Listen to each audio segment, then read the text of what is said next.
Sancang itu artinya dimanapun kalian berada harus bisa adaptif terhadap situasi.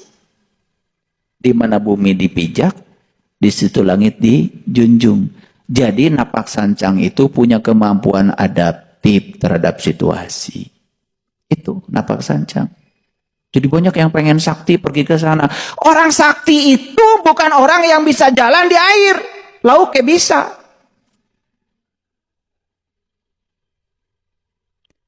Orang sakti itu yang hidupnya napak, membumi, dimanapun dia berada, dia selalu diterima. Makanya tanya pada dirimu. Kalau saya datang di kumpulan itu, apakah mereka bersyukur dengan kehadiran saya? Atau menyesal dengan kehadiran saya? Kalau satu kumpulan itu bersyukur atas kehadiran kita, dan menyesal atas ketidakhadiran kita, dan menyesal atas kepergian kita,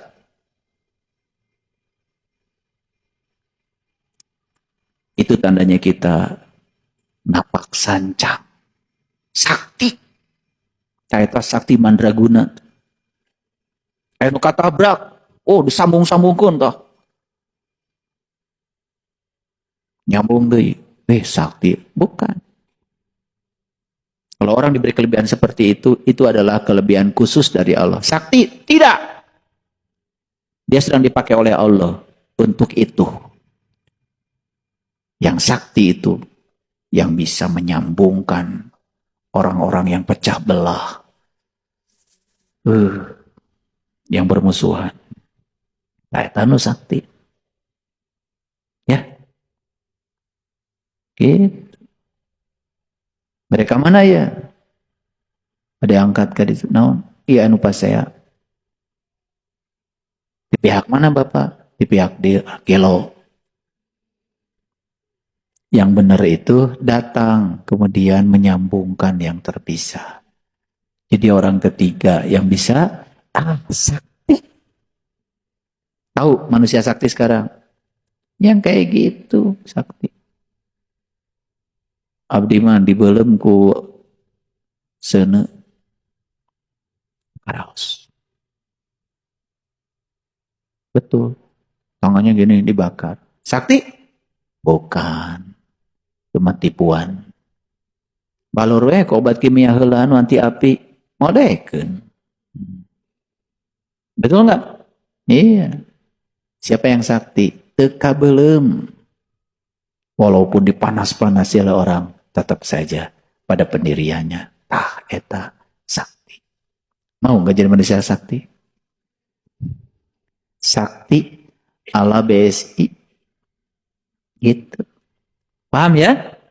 Jadi semakin dibakar harusnya semakin manis, semakin wangi. Kalian kalau dibakar semakin oh, enggak beda. Udah dapat ceramah hari ini? Enggak, insya Allah. Ya, ingat, begitu yang membakar, waduh, ingat kajian tadi. Semakin dibakar, semakin manis. Waduh, minta kemampuan sama Allah. Ya Allah, jadikan aku gaharu. Yang semakin dibakar, semakin wangi. Wah, luar biasa. Teka belum. Cekas. Ya, wajahnya terang benderang. Ini praktek. Jadi sekarang hari ini saya ngasih banyak sekali ilmu praktek. Dan setelah ini pasti akan terjadi. Sok lah.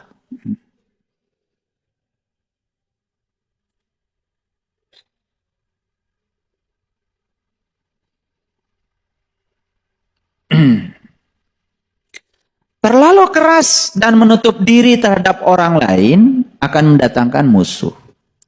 Dan terlalu terbuka juga akan mendatangkan kawan yang tidak baik. Maka posisikan dirimu di antara keduanya. Lihat saya semuanya. Ya. Terlalu baik itu gampang dimanfaatkan orang. Dan hampir semua penipu akan menjadikan sasaran sebagai sasaran tipunya itu orang yang terlalu baik. Teu aya saringan. Gitu. Namut artos sabar 100 juta klosor. Nah ikutan sih, teket dah, percantan.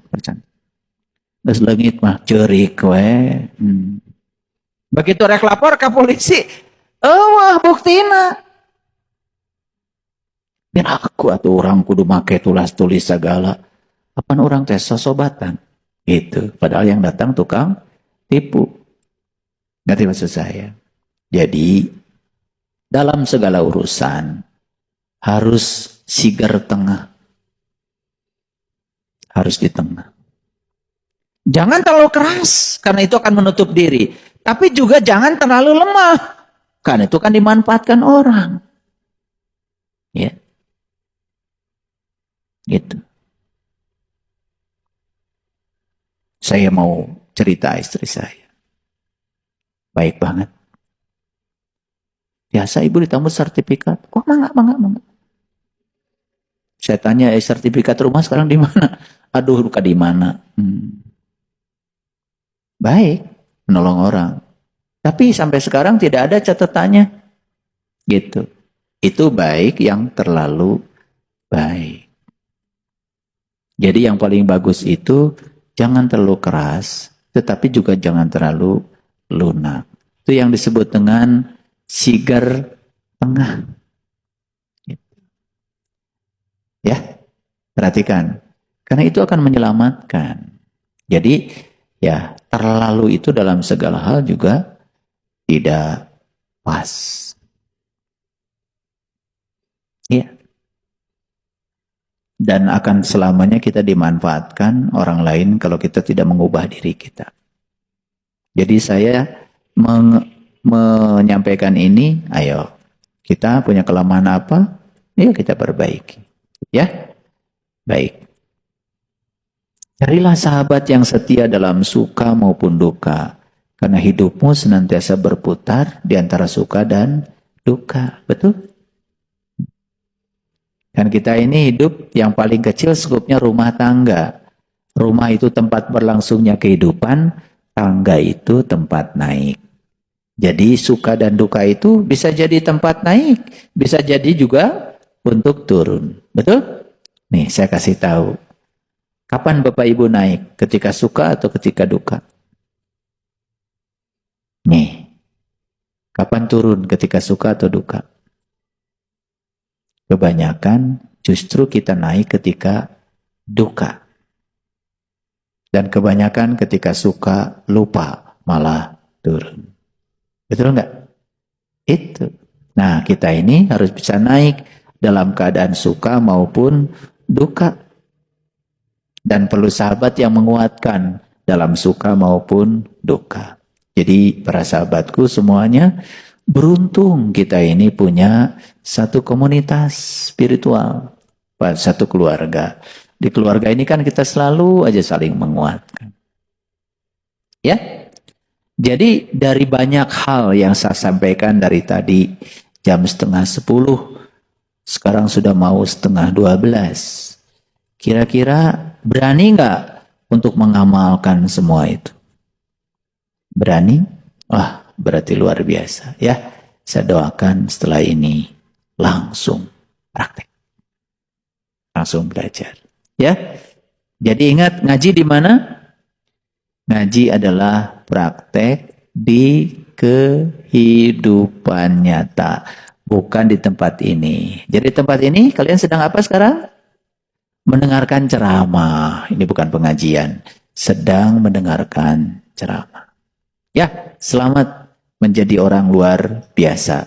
Sebentar lagi akan didatangkan cara-cara luar biasa dari Allah untuk membuat kalian menjadi orang-orang luar biasa. Selamat menjalankan. Saya doakan semoga kalian mampu semuanya. Minggu depan laporkan sama saya kejadian apa yang datang. Ya, laporkan. Sekecil apapun laporkan. Minggu depan kita sharing ya. Nah, saya butuh data dari pengajian ini, dari kajian kita hari ini. Baik, terima kasih atas segala perhatiannya. Mohon maaf ya atas segala kesalahan. Assalamualaikum warahmatullahi wabarakatuh.